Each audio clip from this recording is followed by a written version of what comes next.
네, 하나님이 주시는 말씀은 여러분에게 가장 중요한 기도 제목은 무엇입니까? 많은 교회에서 예배를 드리고 있겠지만 우리는 올바르게 가야 합니다. 소원교회만큼은 더 바른 길대로 그냥 하면 된다를 넘어서서 무엇을 해야 되는지 아는 교회가 되길 저는 바랍니다. 그래서 오늘 예배를 드리고 계신 모든 소원교회 성도님들이 가장 중요한 기도의 시작이 무엇이어야 하는지, 어떤 기도 제목이 가장 나에게 중요해져야 하는지 오늘 발견되어지는 시간이 되시길 바랍니다. 일단 서론으로 여러분 감정을 내려놓고 한번 기도해 보세요. 이 얘기를 하는 이유가 뭐냐면 많은 분들이 기도를 감정적으로 배웠어요. 기도가 습관이 안 되시는 분들도 있어요. 그쵸? 여러분 기도하십니까? 기도가 습관이 안 되는 이유는 일단 재미가 없어요. 뭔가 감정적으로 도파민이 터지는 무언가가 있어야 하는데 없기 때문에 재밌습니다. 요즘에 재밌는 게 얼마나 많습니까? 유튜브 봐도 재밌고요. 게임을 해도 재밌고요. 노래방 가도 재밌고요. 한참 옛날에 교회 말고는 재밌을 게 없던 그때랑 지금이랑 많이 다릅니다. 근데 예배도 개원 오는데 평소에 기도를 한다는 게 쉽지 않죠. 그래서 이 기도에 대한 재미를 붙이기 위해서 이제 기도를 좀 격한 표현이지만 빡세게 하시는 분들이 있어요. 그분들은 어떻게 기도하시냐면 감정을 폭발시켜서 기도합니다. 여러분 본 적 있으세요? 그러면 훨씬 속도 좀 시원하고요. 눈물도 좀 쏟아내야 하나님이 나랑 함께 하시는 것 같은 기분이 들 때가 있어요. 그런데 오늘 히스기야라는 사람의 기도에 하나님이 응답하시는 장면이 나옵니다. 오늘 읽은 본문이죠. 이 기도가 간단한 게 아니라 상황이 복잡해요. 당장 나라의 멸망이 이제 반나절도 남지 않았던 상황이에요. 여러분이 그런 상황에 남겨진 왕이라면 어떻게 기도하시겠습니까? 감정이 막 터질 거예요. 막 겁도 나고 심장도 내려갔다 올라오고 누가 툭 치기만 해도 눈물 날 것 같고 그럴 거예요.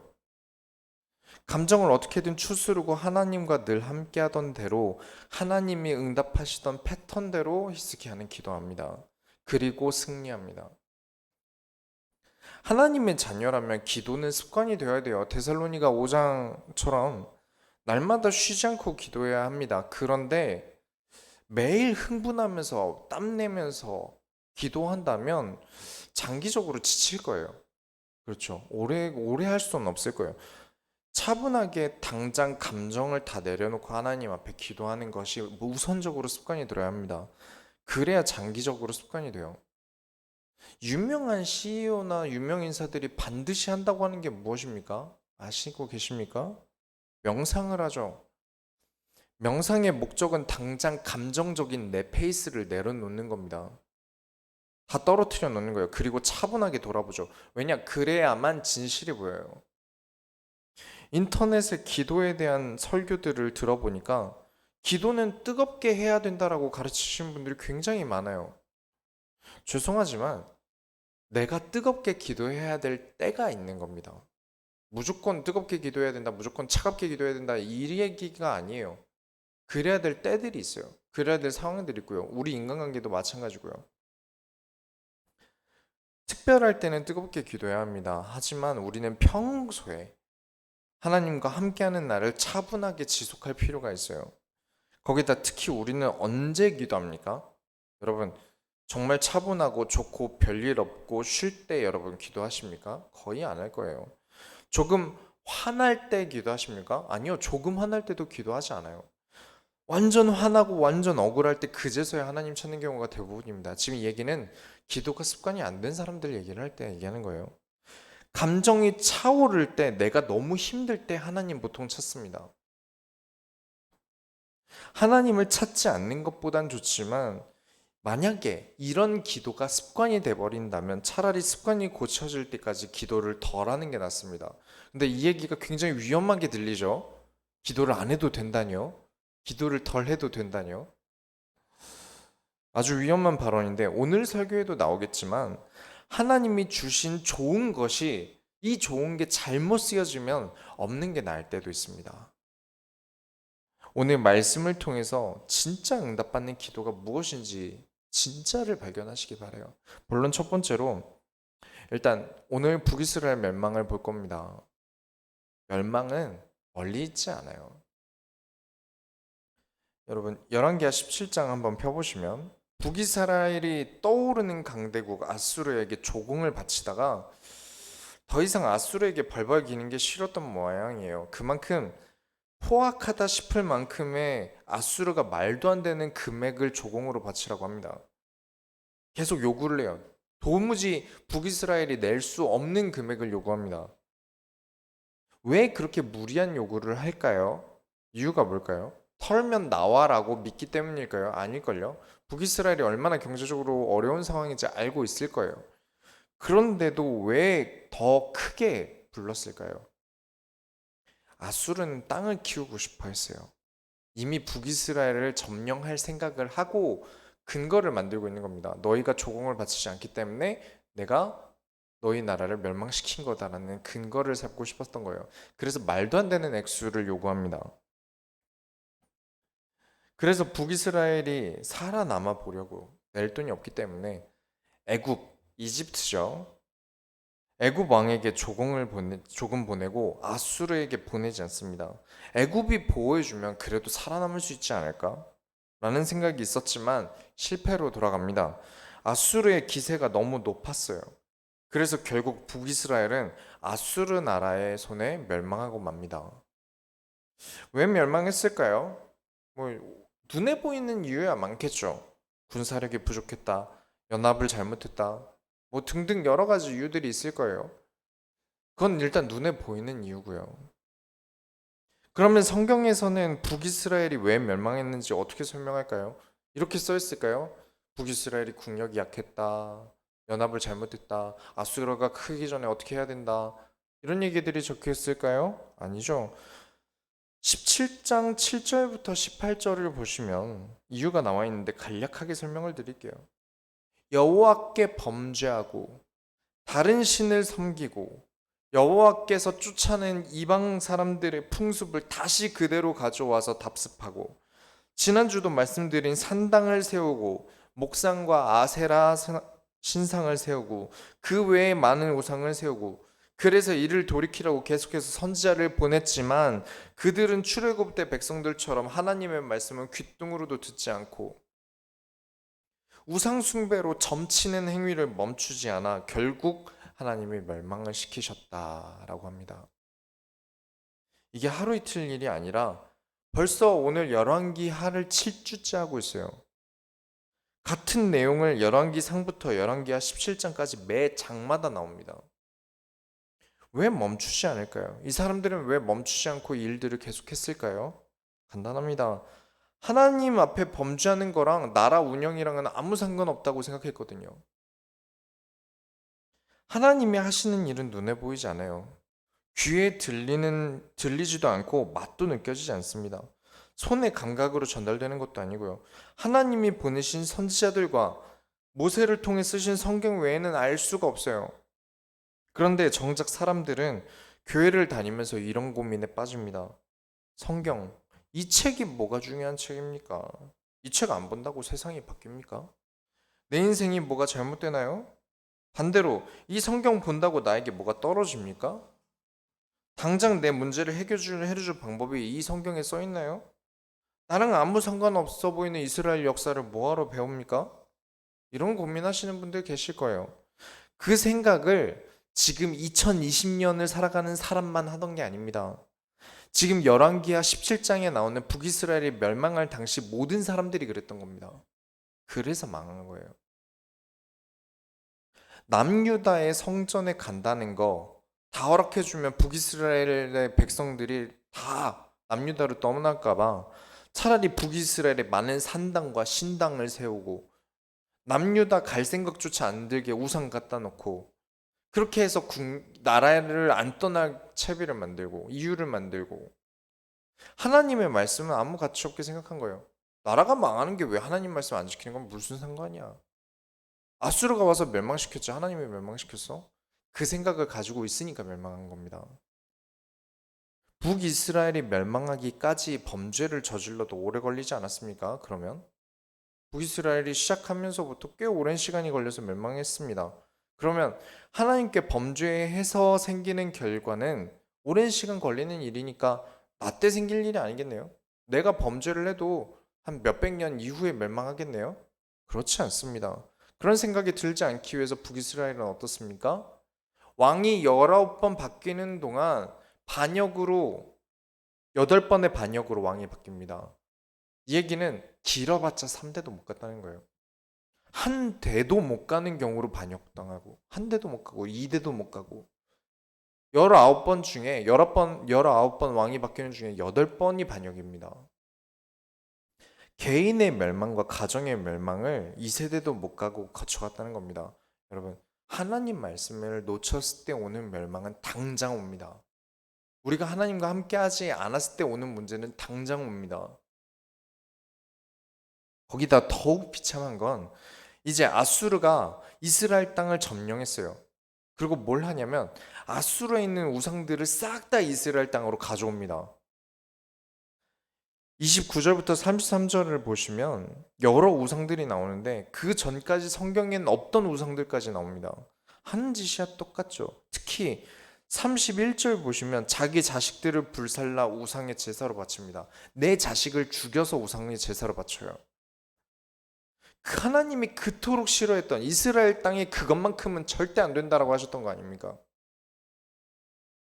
우상도 싫어하셨고요. 사람을 태워 죽이는 것도 너무 싫어하셨는데 하나님이 몇 번이나 계속해서 왕이 19번 바뀌는 동안 기회를 줬지만 왕들이 계속해서 거부했고 멸망당했다는 증거로 그 땅엔 이제 우상들이 가득해집니다. 당장 멀어 보여요. 왜 아직 결혼도 안 했는데 자녀를 어떻게 언약을 키울지를 왜 고민해야 됩니까? 사람들은 그런 걸 기도 제목으로 주는데요. 교회 뭐 한두 번 못 가는 게 뭐 어떻습니까? 내가 노력하면 됐지 교회와 성경과 신앙생활이 내 삶에 무슨 영향을 줍니까? 그렇게 생각하신다면 두고두고 후회하게 될 겁니다. 큰일 납니다. 다른 건 멀어도요. 다른 건 멀어도 하나님은 가까이 하셔야 합니다. 그걸 보시면서 두 번째로 하나님과 함께하는 왕을 보겠습니다. 이제 열왕기하 18장으로 가시면 남유다에서 가장 훌륭한 왕으로 칭송받는 히스기야 왕이 나옵니다. 18장 3절부터 4절을 보시면 히스기야가 그의 조상 다윗의 모든 행위와 같이 여호와께서 보시기에 정직하게 행하여 그가 여러 산당들을 제거하며 주상을 깨뜨리며 아세라 목상을 찍으며 모세가 만들었던 놋뱀을 이스라엘 자손이 이때까지 향하여 분향함으로 그것을 부수고 느후수단이라 일컬었더라. 아무리 바뀌어도 북이스라엘은 제거하지 못했던 산당 히스기야는 제거합니다. 심지어 충격적인 건 모세가 만들었던 놋뱀을 부순다는 게 충격적인 일입니다. 몇백 년의 문화유산입니다. 엄청 중요한 문화유산이에요. 이걸 없애는 왕이 좋은 왕입니까? 백성들 민심이 확 떨어질 텐데요. 아무리 왕이라도 하나님이 만들라고 지시하셨고 주셨던 놋뱀을 쥐가 뭔데 없애냐 말들이 나올 거예요. 그런데도 없앱니다. 하나님이 주신 것이 잘못 쓰여진다면 올바르게 사용하도록 바로 잡거나 도무지 답이 없다면 없애기라도 해야 합니다. 친구 좋죠. 전도해야죠. 하나님의 소원 아닙니까? 하나님이 나에게 붙여주신 거죠. 살려야죠. 그러나 때로는 친구를 정리해야 될 때도 있습니다. 멀리 가기 위해서 신발의 자갈을 빼야 될 때도 있어요. 저희 교회에 십자가 없지 않습니까? 아무리 찾아도 십자가 안 나오죠. 그걸 보고 유튜브에서 예수님의 상징인 십자가가 없는 걸 봐선 이 교회 목사님이 재림 예수인가 봐요 라면서 비꼬면서 댓글을 달아놨더라고요. 그렇게 비꼬신 분이 십자가를 부수셔야 합니다. 십자가는 필요에 따라 있을 수도 없고 없을 수도 있습니다. 만약 십자가가 하나의 숭배의 심벌이 된다면 그 사람은 개인적으로 십자가 모형을 버리셔야 합니다. 노뱀이 문제가 아니라 그 노뱀을 향해 분향하지 않습니까? 그게 문제예요. 히스기야는 노뱀이 하나님의 역사를 되새기는 가치 이상이 될 때는 필요 없다는 겁니다. 우리 교회는 인테리어를 할 때 십자가를 놓을 생각이 있었는데 모든 자리에 너무 뜬금이 없어서 놓지 않았습니다. 왜냐면 이게 많은 교회들이 지금 큰 교회들이나 작은 교회들이나 장의자 아십니까? 교회 의자라고 하면 아실 거예요. 이렇게 길게 놔 있는 거. 그 의자가 없는 교회에 십자가가 있으면 인테리어가 되게 이상해진다고 여겨서 일반 좌석으로 되어 있는 교회에는 십자가를 두질 않아요. 왜냐면 인테리어를 너무 깼기 때문에 그렇다고 해요. 그래서 저희도 달지 않았고 필요에 의해 움직이지 않았을 뿐입니다. 히스기야가 결국 제일 잘한 게 무엇이었냐면 뭐 노뱀이나 이런 상징이 중요하다고 생각한 사람이 아닙니다. 히스기야가 정말 중요하다고 생각했던 게 있었어요. 18장 6절 한번 보시기 바랍니다. 가장 히스기야에게 가장 중요한 언약입니다. 곧 그가 여호와께 연합하여 그에게서 떠나지 아니하고 여호와께서 모세에게 명령하신 계명을 지켰더라. 신앙생활이 잘 안 되는 사람, 교회를 믿음이 없어서 떠난 사람들을 보면 많은 사람들이 이런 생각을 합니다. 하나님께서 이 사람이 원하는 거 다 들어주시고 뭔가 결과적인 응답들이 많아지면 그 사람 하는 기도 원하는 거 다 들어주시면 하나님을 믿을 텐데 왜 하나님은 그 방법을 쓰지 않으실까요? 특히 성경에서도 그게 왜 안 나올까요? 그런 고민을 많이 하시더라고요. 여기 히스기야가 모세의 율법을 그렇게 잘 지켰다는데 정작 모세가 만든 노뱀은 부수지 않습니까? 가장 중요한 것은 모세의 계명을 지켰던 이유는 하나님과 함께하는 게 더욱 중요했던 겁니다. 여러분 만일 여러분의 친구, 애인, 뭐 부부, 가족이 있는데 친구를 예로 들어 볼게요. 여러분의 친구가 여러분을 다른 사람에게 평가를 할 때 예를 들면 저를 다른 사람이 제 친구가 다른 사람에게 얘기를 할 때 민철이는 밥을 잘 사. 그래서 친해. 만약에 그렇게 얘기한 걸 제가 들었다면 제 기분이 어떻겠습니까? 물론 밥을 잘 안 사지만 그런 평가를 들으면 기분이 나쁘겠죠. 그리고 저는 그 친구에게 밥을 사진 않을 것 같습니다. 친한 사이라는 것, 어떤 산업적인 사이, 비즈니스적인 사이가 아니라 필요에 의한 사이가 아니라 친한 사이라는 게 중요해서 친구를 사귀는 거 아닙니까?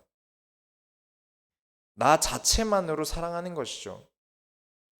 하나님은 성경에서 성도를 비즈니스적인 사이로 표현하신 적이 없으십니다. 하나님 자체만으로도 영광을 받으시고 우리의 사랑을 받길 원하셨어요. 우리도 하나님께 그러길 바라죠. 그런데 인간은 한없이 나빠요. 늘 기도해도 내 사업, 내 자식 잘 되게 해주시고 나 잘 되면 좋으신 하나님이고 나 안 되면 하나님 너무하십니다. 어떻게 나한테 그럴 수 있습니까? 기도합니다. 우리가 친하다는 농도가 짙어질수록 더 잘해주지 않습니까? 나를 좋아하는 사람일수록 더 잘해주게 돼요. 막 안 친한데 막 집에 데려와서 손님 대접하고 이런 건 안 하지 않습니까? 나를 좋아하는 사람일수록 더 잘해주게 되죠. 내가 하나님을 정말 좋아하는데 하나님이 내가 원하는 걸 안 주실 리 없지 않습니까? 지금 나에게 꼭 필요한 걸 주시겠죠. 나에게 문제라고 할지라도 하나님 보시기에 가장 나에게 필요한 선한 걸 주시겠죠. 그래서 하나님을 가까이 하셔야 됩니다. 필요에 의한 하나님이 되시면 안 돼요. 하나님과 나는 함께하길 원하는 게 여러분의 가장 중요한 기도 제목이 되셔야 합니다. 지금 나에게 아직도 내가 뭐가 문제인지 모르는 산당이 있지 않겠습니까? 북이스라엘이 망하는 것과 전혀 상관없어 보이는 산당 때문에 망한 것처럼 하나님은 아시는데 내가 도무지 나에게 왜 이런 문제들이 자꾸 오는지 모르는 산당과 같은 문제가 여러분 개인에게 하나씩 있을 거예요. 그런데 하나님과 함께하는 히스기야는 찾아냅니다. 아무도 산당이 국가의 문제라고 생각하지 않는데 히스기야는 찾아냈어요. 무엇 때문에? 하나님과 함께 하니까 하나님이 무엇을 하는지 알게 된 거예요. 그래, 우리가 망하고 어려워지는 이유는 우상 신전들과 산당들, 더 나아가서 하나님을 잘 섬기라고 주셨던 노뱀까지도 지금 문제다 찾아낸 거예요. 대단한 왕입니다. 그러나 그 대단함은 히스기야 본인의 능력이 아니라 하나님과 함께 했기 때문에 찾아낸 거예요. 여러분에게 계속 문제가 오는데 내 문제 아닌 것 같은 거 있죠. 다 타인의 문제, 남의 문제들인 나에게 온 것 같죠? 아닙니다. 찾아내셔야 돼요. 전혀 상관없어 보이는 산당과 같은 문제가 여러분에게 있을 거예요. 그걸 찾으려면 기도하셔야 되는데 가장 중요한 거 하나님과 함께 하심을 누리는 기도를 하셔야 합니다. 그게 없으면 못 찾을 거예요. 그걸 아니까 18장 7절을 보시면 그 무시무시한 아스르 왕에게도 더 이상 조공하지 않습니다. 왜죠? 북이스라엘이 망하고 그 자리에 온갖 우상을 가져다 온 아수르 왕을 어떻게 섬깁니까? 섬기면 섬길수록 하나님과 멀어지는 정책을 펼칠 텐데 그런 나라 섬기다가 나라가 어떻게 되겠습니까? 나라가 망하더라도 아수르는 섬길 수 없는 겁니다. 물론 히스기야가 반아수르 정책을 펴기 시작한 건 북이스라엘이 망하기 전이었어요. 그래서 더 대단한 거예요. 아수르가 어떤 신을 섬기고 어떤 정책을 펴는지 다 알고 있을 테니까요. 그런 면에서 진짜 대단한 거예요. 북이스라엘이 망한 다음에 이 많은 걸 깨달은 게 아니라 북이스라엘이 망하는 걸 보기 전에도 이건 아니다. 이건 우리가 망하는 길이다. 라는 것을 먼저 결정했다는 것 아닙니까? 대단한 거죠. 여러분은 반드시 하나님과 함께 하셔야 합니다. 그렇지 않고는 방법이 없어요. 내비 없고 표지판 없는 시골 초행길을 가는 것과 같아요. 계속 헤맬 겁니다. 도착도 못할 거예요. 단순히 예배 시간이 여러분이 힘을 낼 동기부여 시간이 아닙니다. 이 시간은 그래 일주일에 하루 정도 예배 드리고 동기부여 받고 가자 이 정도의 시간이 아니에요. 그건 오히려 옵션적인 겁니다. 우리가 주일에 모여 예배를 드리는 건 여러분이 한 주간 말씀으로 살아가야 하기 때문이고 말씀을 놓쳐선 안 되는 건 하나님이 무엇으로 우리와 함께 하시기로 하셨습니까? 무엇으로 함께 하시기로 하셨습니까? 창세기부터 요한계시록까지 똑같습니다. 하나님은 말씀으로 우리와 함께 하시기로 작정하셨어요. 이게 없다면 사실 우리는 그냥 장님입니다. 노력하면 되지. 열심히 벌면 되지. 아, 이번에 실패한 이유는 이런 거야. 라는 많은 것들이 눈에 보이는 것으로 있다 하더라도 사실 그건 노력하고 있는 것들은 그냥 벼랑 끝에서 버티고 있는 것 뿐입니다. 북이스라엘의 하나님과 함께함이 없는 역사를 보세요. 배신을 계속 당합니다. 딱 열왕기하 15장 한 장만 설명하면 저 자리도 내 자리로 만들 수 있다. 내가 노력하면 저 자리 내가 뺏을 수 있다. 여길 수 있어요. 그리고 사람은 한계가 옵니다. 나이가 들고 또는 병이 들어요. 정신적으로 약해지는 때도 종종 있고요. 항상 그 자리 노리고 있는 사람들이 우리 주변에 많아요. 내 노력의 자리는 한순간에 끝납니다. 그래서 하나님이 함께 하심으로 여러분은 성공 자리에 올라야 합니다. 어떠한 사람이 끌어다 주는 거, 인맥, 혈연, 지연, 학연 반드시 몇 대 못 갑니다. 1대도 못 가요. 그게 북이스라엘 역사 아닙니까? 정말 노력해서 왕위를 진탈하는 방역을 합니다. 얼마나 대단한 수고였겠습니까? 자문제도를 잡겠습니까? 그러나 그게 1대도 못 가고 2대도 못 가지 않습니까? 그러나 하나님을 따라서 하나님이 주신 성공으로 왕위를 가져가고 있는 남유다는 한 번도 왕권이 끊어진 적이 없어요. 계속 다윗의 후손으로 왕이 됩니다. 그걸 보시면 아시지 않습니까? 여러분, 하나님과 함께 하셔야 합니다. 그게 가장 중요한 이유예요. 그래서 하나님과 함께 해야 되는데 내 주변에 그냥 두면 함께 할 수 없어요. 산당을 제거하듯 내가 하나님과 함께 하지 못하는 요소들을 반드시 찾아내셔야 합니다. 그게 여러분의 기도여야 해요. 여러분의 인생에 특히 교회는 옵션이 아니라 필수라는 거 잊지 마셔야 합니다. 물론 세 번째로 하나님을 잘 아는 사람이에요. 하나님과 함께 할수록 하나님을 잘 알겠죠. 당연한 거 아닙니까? 매일 보는 사이가 당연히 더 잘 알겠죠. 자, 본론 여기까지는 참 좋았는데 이제 아수르 제국이 가만히 있을 리가 없죠. 북이스라엘 멸망시키고 난 다음 남유다를 다음 차례로 봅니다. 그래서 이 아수르가 우르르 쳐들어와서 완전히 쳐들어와서 이제 히스기야 왕궁 코앞까지 쳐들어왔어요. 히스기야의 아버지 때 아수르의 도움을 받기 위해서 성전과 왕궁의 은과 금을 다 모아서 아수르에게 보내줬던 기록이 있습니다. 그때 왕은 은과 금을 받고 남유다를 아수르 왕이 도와줬어요. 지금 아수르의 바뀐 왕은 다음 대의 왕은 히스기야가 은과 금을 나라에서 싹 다 모아 보내주면 잠잠해질 줄 알았는데 아수르는 그거 가지고는 안 돼. 더 큰 금액을 가져와 요구합니다.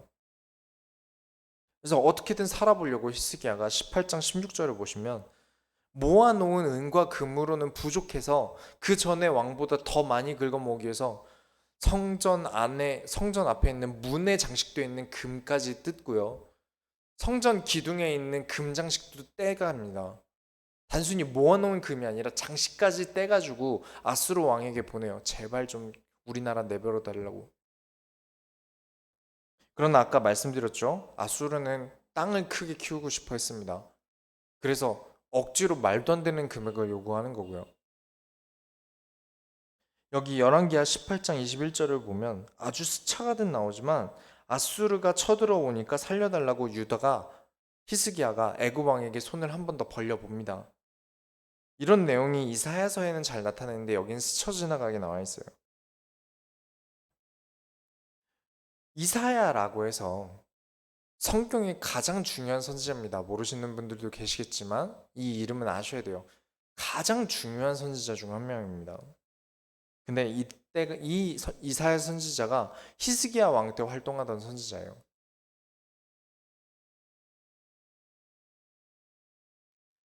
지금 애굽이 도움이 되겠습니까? 북이스라엘도 애굽에게 도와달라 그랬는데 도움이 안 되는데 남유다는 도움이 되겠습니까? 그래서 애굽에게 구조 요청을 했는데 여전히 막지 못했어요. 그래서 히스기야가 제발 우리나라 좀 살려달라면서 사신을 보냈습니다. 그래서 사신이 비는데 그 사신들 앞에 딱 세워놓고 남유다의 백성들 다 보는 앞에서 아수르의 장군이 소리를 지르면서 말을 하는데 이 아수르 장군이 아수르 말로 하는 게 아니라 유다 사람들 말로 히브리 말로 말을 합니다. 왜냐? 다 들으라는 거죠. 뭘 다 들으라고 하냐면 너희가 여호와를 믿고 아수르에게 까부냐? 히스기야가 자꾸 너희에게 여호와께서 건지실 것이다. 아수르 왕에게서 함락되지 않을 것이다 말하는데 유다 백성들을 속지 마라. 너희가 왕을 배신하고 항복하고 나오면 정말 살만하게 내가 만들어준다. 특히 33절 보면 아수르가 지금 멸망시킨 다른 나라의 신들이 아수르 왕을 이긴 적이 있냐? 여호와도 똑같을 것이다. 어떤 신도 아수르를 이기지 못했는데 여호와라고 아수르를 이길 수 있을 거라고 생각하느냐? 이 이야기를 히스기야도 듣게 돼요. 19장 1절을 보면 이제 히스기야가 옷을 찢고 굵은 배 옷을 입습니다. 이 굵은 배는 정말 설교마다 자주 나옵니다. 성경에 정말 많이 나와요. 원래 옷이 아니라 포대자루입니다. 물건을 옮길 때 쓰는 포대자루인데 그걸 입었을 때 굵은 배 옷을 입었다고 합니다. 보통 장례식, 나라가 위태로울 때, 너무 힘들 때 그때 입는 옷입니다. 그리고는 이제 막 감정적으로 너무 힘들 때 아닙니까? 이런 얘기까지 들었으면 몰라 난 지금 너무 슬퍼 나 건들지 마 나 혼자 있고 싶어 이런 마음이 들 때일 거예요. 이제 곧 나라가 멸망하는데 그 순간에 사신을 침착하게 선지자에게 보냅니다. 이사야 선지자에게 이런 멸망의 순간에 딴 거 안 찾아보고 선지자에게 사람을 보냅니다. 우리가 지금 이사야서를 코로나 때문에 다루고 있지 않지만 원래 수요 예배 때 이사야서 강의를 했었어요. 정말 대단한 선지자 중 한 명이에요. 이사야에게 서신을 보내서 지금 아수르 왕의 장군이 하는 말을 하나님이 들으셨지 않겠습니까? 하면서 4절을 보면 하나님 여호와께서 그 들으신 말 때문에 꾸짖을 듯하니, 이게 무슨 말이겠습니까? 그 교만한 말을 듣고 하나님이 그들을 혼내시지 않겠습니까? 이사야가 하나님의 말씀을 히스기야 왕에게 전합니다. 하나님께서 그들은 그냥 두지 않기로 결정하셨다. 하나님께서 그들을 그냥 두지 않으실 것이다 라는 말씀을 히스기야에게 전해줘요. 이 말을 들은 히스기야는 성전에 올라가서 기도합니다. 정말 올바른 기도의 표본을 보여줘요. 19장 15절을 보시면 그 앞에서 히스기야가 기도하여 이르되 그룹들 위에 계신 이스라엘의 하나님 여호와여, 주는 천하 만국의 홀로 하나님이시라. 주께서 천지를 만드셨나이다. 이게 기도의 가장 첫 시작이에요. 이 말을 하면서 뭐라고 하냐면 아수르가 여러 나라를 쳐서 이기고 그 나라 신들을 없앴는데 그 신들은 신이 아니지 않습니까? 그냥 나무 조각일 뿐입니다. 하지만 하나님은 천지를 만드신 하나님입니다. 유일하신 하나님이세요. 그렇다면 하나님이 아수르를 꺾어버리시면 어떠한 신들보다 뛰어난 유일한 하나님이라는 것을 세상이 알게 될 것입니다. 그러니까 하나님, 아수르 손에서 우리를 구원해 주세요. 하나님의 본질을 두고 기도합니다. 그리고 기도하기 전에 하나님의 말씀을 먼저 찾습니다. 그게 올바른 거예요. 내 소원, 내가 바라는 것, 내 안위를 위해 하나님 나라를 지켜주세요, 이 나라 지켜주세요 기도한 게 아닙니다. 유일하신 하나님이라는 것을 세상에 보여주시기 위해서 아수르 이겨주세요라고 기도합니다. 하나님을 그만큼 잘 안다는 거예요. 하나님은 유일하신 하나님입니다 라는 고백을 교회에서 쉽게 할 수 있어요. 그러나 교회를 단순하게 잘 다닌다고 해서 이 고백은 할 수 있는 게 아닙니다. 삶에서 쉽게 나오는 말이 아니기 때문에 그래요. 내가 가진 종교가 기독교야라고 말할 뿐이지 내 삶이 하나님이 유일하신 하나님이라는 것을 나타내는 건 쉽지 않아요. 왜냐면 나는 하나님 말고 지금 필요한 게 너무 많거든요. 유일하신 하나님이다라고 말하기에는 난 지금 하나님 말고 필요한 게 너무 많아요. 하나님만이 나에게 유일하지 않거든요. 하나님을 섬기는 신앙생활이 나에게 옵션일 뿐이거든요. 그래서 쉽지 않습니다. 그래서 이 고백이 쉽지가 않아요. 그래서 결론을 내리겠습니다. 매일 하나님과 함께 하셔야 됩니다. 매일 하나님과 함께 하지 않는다면 하나님은 유일하신 하나님입니다. 배워서 아는 말밖에 나오지 않습니다. 여러분, 요리할 때 칼질 잘 하십니까? 유튜브를 보고 따라하긴 하는데 저는 여전히 잘 못해요. 그만큼 많이 해봐야겠죠. 뭐 춤이라든가 운동이라든가 동작을 누가 설명해주면 어떻게 좀 삐걱거리면서 따라 하겠죠. 근데 30분만 지나도 내가 어떻게 했는지 기억이 안 납니다. 비슷하게는 따라하는 것 같은데 그때 배운 내용이 기억이 안 나요. 하나님과 함께함을 내가 매일 누리지 않으면 우리 하나님을 잘 모릅니다. 말씀 기억 안 납니다. 하나님이 뭘 원하시는지 사실 예배 한 번 드린다고 알 수 없어요. 이 예배를 가지고 매일 살아야 겨우 압니다. 하나님이 나에게 무슨 의도로 이런 일을 벌리셨는지, 이런 사건을 주셨는지, 왜 안 되게 하셨는지 알 길이 없어요. 그냥 기도하면, 기도 많이 하면 깨닫습니까? 그럴 리가요. 말씀 없이 기도하는 건 하나님과 소통이 아닙니다. 나 혼자 말하고 있는 거죠. 그냥 어디서 들은 말 가지고 기도하는 건 딱히 효력도 없습니다. 지금 히스기야 보세요. 가장 먼저 감정이 격해질 수 있는 상황에서도 말씀부터 찾는 거 보세요. 선지자에게 말씀부터 구합니다. 그리고 그 다음에 기도합니다. 괜히 다윗과 같이라는 말을 히스기야에게 쓰는 게 아니에요. 하나님의 말씀부터 찾고 그 말씀으로 하나님과 함께 하면서 기도하는 순서를 가지고 있었던 거예요. 아침부터 준비해서 예배 나오고 예배 나와서 피곤한데 사실 뭔 말하는지 목사님 무슨 말하는지 알아듣지도 못하겠고 재미도 없고, 그리고 집에 가면 1시쯤 되는데 아까운 주말 오전을 이렇게 날리고 차라리 오전에 자고 오후에 좀 힘내서 놀아야 되는데 그런 생각이 들기 쉬운 게 교회예요. 모두가 그래요. 저라도 그럴 거예요. 그래도 교회 다니다 보면 하나님이 믿어지겠지. 다니다 보면 목사님이 뭐라고 하시는지 알겠지. 물론 맞습니다. 제가 여기서 어려운 말은 해도 못 알아듣는 말은 하지 않을 테니까요. 계속 듣다 보면 알게 되겠죠. 하지만 조금 더 여러분이 냉정하게 말씀을 가지고 하나님이 나와 함께 하시는가를 기도하면서 찾아내 보세요. 그럼 아예 달라질 겁니다. 하나님, 내가 지금 하나님과 함께하고 있습니까? 말씀으로 내가 지금 하나님과 동행하는 삶을 살고 있습니까? 이 기도 제목이 여러분의 가장 우선이 되는 기도가 되셔야 합니다. 그 기도부터 되지 않으면 성전에 올라가 우리는 하나님과 공유되는 기도가 아니라 일방적으로 내가 필요한 요구만 해대는 기도밖에 남지 않을 거예요. 눈에 안 보는 하나님을 따라가기 위한 표식이 말씀이기 때문에 그렇습니다. 가상의 하나님 만들어 놓고 내 마음대로 다니면서 하나님 옆에 계시는 줄 착각하는 게 아니라 우리가 하나님을 따라다니는 겁니다. 하나님이 나 따라오겠지 하고 내 마음대로 가는 게 아니라 하나님을 내가 따라가는 거예요. 그게 말씀입니다. 하나님이 계신 좌표인 말씀을 따라 항상 내가 하나님 곁에 있으려고 하는 게 올바른 신앙생활입니다. 물론 하나님은 언제나 우리와 함께 하시죠. 그러나 내 마음대로 살아가고 내 마음대로 기도하는 건 하나님의 뜻과는 멀어질 겁니다. 내가 하나님의 관심 곁에서는 멀어질 거예요.